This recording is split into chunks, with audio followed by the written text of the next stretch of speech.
যুদ্ধৰ বাবে যেন এতিয়া প্ৰস্তুতি চলাইছে বিশ্বৰ এখন দেশে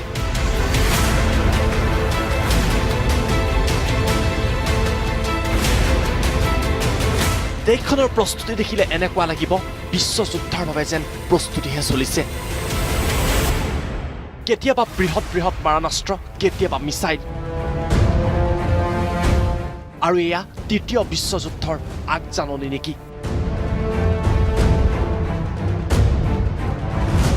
কিয়নো উত্তৰ কোৰিয়াই বিভিন্ন সময়ত এটাৰ পাছত আনটাকৈ অস্ত্ৰৰে শক্তি দেখুৱাইছে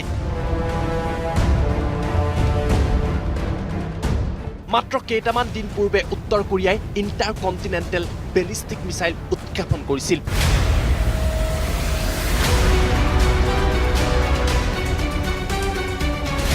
আৰু ইয়াক লৈ বিৰোধ কৰিছিল আমেৰিকা জাপান দক্ষিণ কোৰিয়াকে ধৰি কেইবাখনো ৰাষ্ট্ৰই কিন্তু কোনো দেশৰ সমালোচনা তথা বাধাই ৰখাব পৰা নাই উত্তৰ কোৰিয়াৰ কিম জং উনক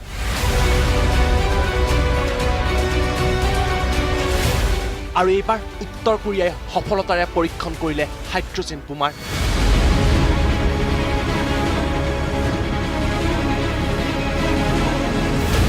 মাত্ৰ কেইটামান দিন পূৰ্বে ডোনাল্ড ট্ৰাম্পে উত্তৰ কোৰিয়াক সকিয়নি দিছিল আৰু কৈছিল উত্তৰ কোৰিয়াৰ সৈতে মোকাবিলা কৰিবলৈ আমেৰিকা সাজু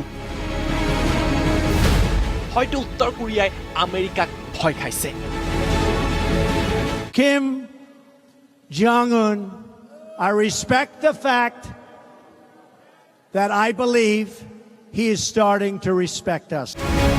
কিন্তু ট্ৰাম্পৰে ভাবুকিৰ মাত্ৰ কেইটামান দিনৰ পিছতেই শক্তি দেখুৱালে উত্তৰ কোৰিয়াই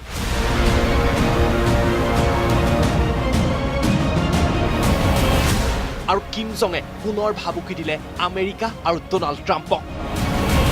এই ঘটনাৰ পিছতে বিশ্বত এতিয়া চৰ্চা চলিছে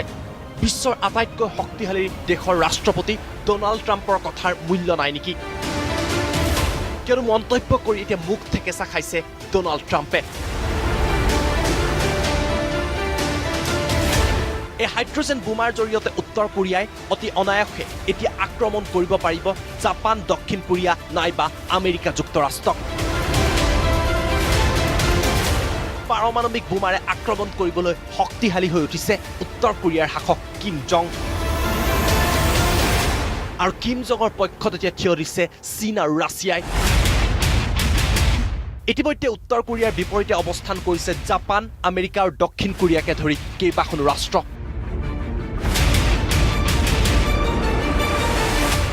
গতিকে প্ৰশ্ন উত্থাপিত হৈছে কিম জঙৰ নেতৃত্বতেই তৃতীয় বিশ্বযুদ্ধৰ আৰম্ভ হ'ব নেকি